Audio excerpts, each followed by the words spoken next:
mbokk yi dal leen ak jàmm seen YouTube bi GMS-TK TV tey nag ñu dalal borom xam-xam bu mag muy Dame Mbodj nag doonut kenn ku ñuy présenté fii ci biir réew mi macha allah muy borom xam-xam bu mag di jàngalekat ci syndicaliste di koy xeex lool ci àq ak yelleef doomu aadama mu demoon rencontré Ousmane Sonko ci kaso bi nag ñu seq waxtaan bu am solo Ousmane leeral ko lu bëree bëri di jëm ci wàllu candidature am ak candidature Bassirou Diomaye Faye mu leeral ci lu am solo. wax na tamit dana leeral lu jëm ci wàllu élection législative yi nga xam ne si ragal nañ ne képp ku fi toog président incha allah taala di nga tas assemblée bi ak conséquences yi ci mën a juddoo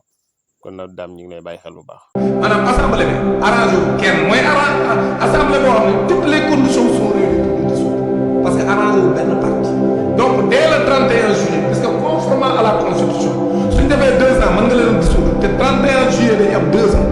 le 31 juillet ku fi mën a doon président en février. le 31 juillet dañu leen dissoudre ñu demaat élection ca la lépp de leer gis nga ca la ñuy xamee ne ñemawal lim nii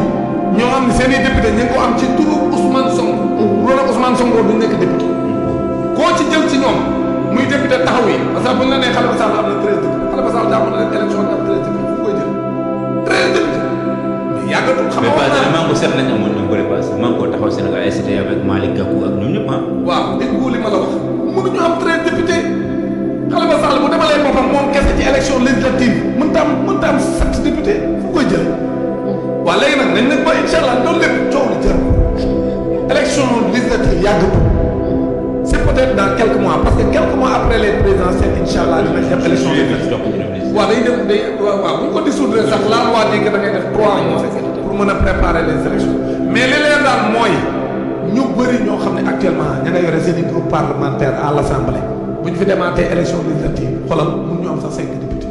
parce que lépp générosité Ousmane moo ko andi parce que Ousmane bi muy dem ci élection législative yi dafa tege ne ay leaders alliés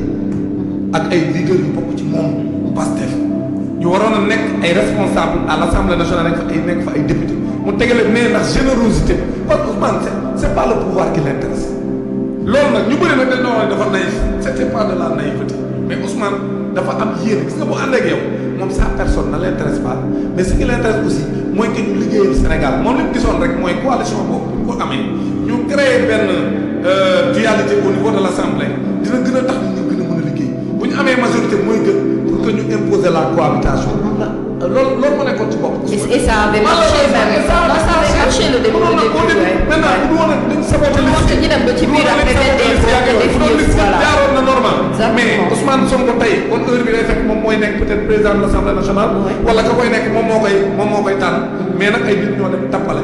ba loolu mu jël sorti mais aujourd'hui nag yàlla lépp incha allah dina ko defaraat nag loolu laa gëm parce que Ousmane xol bu sell la am Ousmane yéenul kenn leen dañ ko bëgg a jaay nii du ko nangu moo tax man leen moom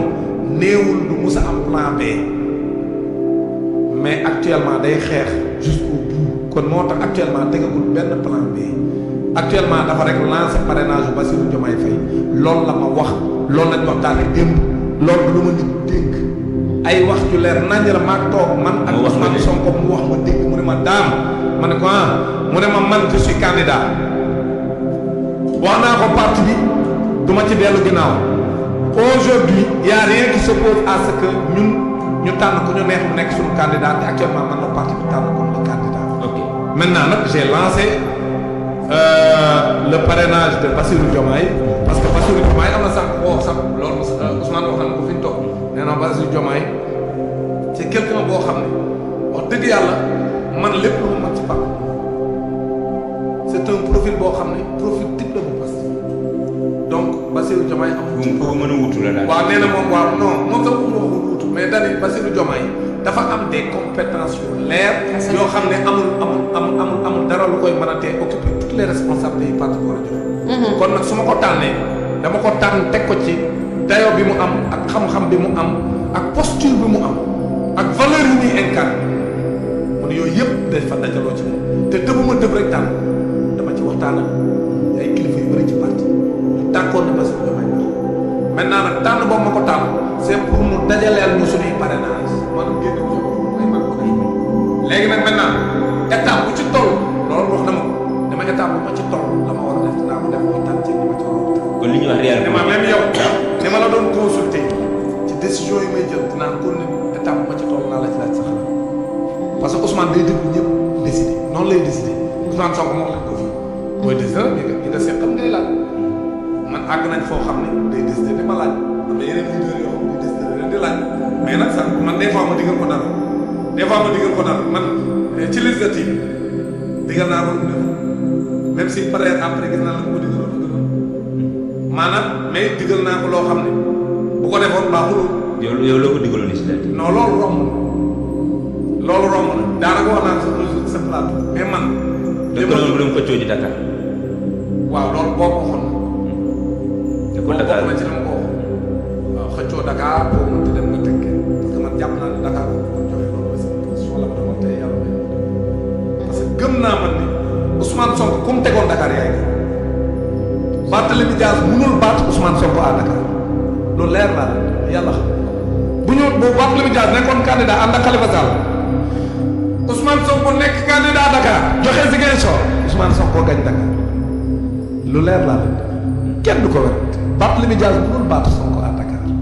bu Sonko nekkoon candidat à Dakar yow sa plateau laa ko waxee da nga baat yow yu bëri sa plateau laa ko waxee fii laa ko waxee sa plateau nga invité ma ne la man je pense boobu ma koy wax nag xam nga ñun yàlla jox nañ tuuti expérience nag ba ma koy wax bañ paree émission ba sax dégg naa la te xew ni ba ngaa fàtte rek bi ma ko waxee biñ paree dama la wax dama la wóoruma ñu bëgg a jox Dakar dama ko am finalement mujj la waaw léegi nag booba man ba ma koy wax ci dëgg rek laa ko tegoon ak di ko jox conseil bu baax man damaa gëm ne Ousmane Sonko ak ni ko Macky Sall naroon a songi mu téye woon Dakar parce que su nekkoon maire de Dakar ci lay gën a naqaree nit ñi te maire de Dakar capitale la ñëpp a fi am fii ñëpp a fi am bu xëccoo woon Dakar parce que xëccoo bi mooy day transféré votam rek à Dakar transféré Dakar am di voté si kër góor gi lay transféré votam su transféré votam si kër góor gi léegi bu ñu demee élection mu xëccoo maire Dakar mais day gagné maire Dakar su gagné maire Dakar mais day gën a compliqué pour l' état pour ñu attaque ko parce que au plan international dafa am yoo xam boo ko bëggee def du jàll munoo song le maire de la capitale ba pour dijji. Khalifa Sall Sonko dañ ko fi naan dijji. non bokkul Khalifa Sall appareil bi Ousmane Sonko yore ak moom bu ñu yore appareil yi ñoo bokkul c' est pas la même chose. mais au plan international bu boobaa non xamal luy différence mooy Ousmane Sonko su yoroon l' appareil de la mairie de Dakar ak moyens yi maire de Dakar yore ak l' appareil de Pastef à Dakar bu doon mu yore ay moyens ah non loolu c' est autre chose bu noppi nag en même temps teg nitam à Ziguinchor parce que Ziguinchor mooy gañ comme fa mu noonu teg mooy gañ tey bu ne woon Ziguinchor teg na fa Cheikh Tidiane Dièye wala Guy Marius Sagna wala extra mu gagné la mairie de Ziguinchor wala sax koo xam ne foofu la nekk au niveau local mu gagné la mairie de Ziguinchor soog ko gagné la mairie de Dakar ah non damay élection loolu Ousmane Sonko moom ko digalee defu ko mais man jàpp naa ne moo gën a mais tax na Ousmane lu tax defu Ousmane da ko bëgg parti am na sax ñu naan loolu bëgguma ci yegg mais c'est-à-dire Ousmane ni mu mel ci parti ak ni mu yéenee parti am dara dafa extraordinaire c'est-à-dire que boobu xaaral ne Ousmane moo tax parti nekk candidat Khalifa Sall xam nga ko gënaloon Soham Wardini dafa bëggoon ñu teg Soham Wardini Ousmane Sonko ni Barthélémy tooy su boobu sax ñu bëri ci nga xam ne turu Bart am na tooy ci la waxee ne Barthélémy tooy Dias mooy nekk suñu candidat taxaw dëggal boppam ñu def rassemblement à la place de l'Obélisque mu ne ko Bart yaay candidat weñ la ko Khalifa. waaw weñ na ko Khalifa bi ñu nee ba ci investir moom moo weñ na ko Khalifa Sall pour que Barthélémy Dias soit candidat de Yewwi Askan Wi à Dakar mais dama la Ousmane Sonko bu nekkoon candidat à Dakar mooy gagné. mbokk yi kon ñoo ko déggandoo kàddu yi leer na trop macha allah daa mbuñ leeral na rencontre bi ni mu demee moo digganteem ak Ousmane Sonko ci kaso bi leeral bi mu ko leeral ci candidature am ak candidature Bassirou Diomaye Faye ak fàttali yu am solo yi nga xam ne si daam def nga ko mooy yu jëm ci wàllu législatif yi di jàll conseil yi nga joxoon président Ousmane Sonko te jëfewu ko ngir topp rek générosité am ak buugum baaxaayam ak yéene gi mu yéene woon Barthélémy Dias gagné mairie de Dakar macha allah daam kontaan nañ bu baax a baax ci waxtaan bu am solo yi ñu ngi lay sant bu baax te lay ñaanal nag yàlla defal la tawfeex ak taysiir sa candidature nga maintenir ko bu fekkee sa chance mi ngi ci yàlla defal na nga gagné réew mi incha allahu taala kon nag ñu ngi lay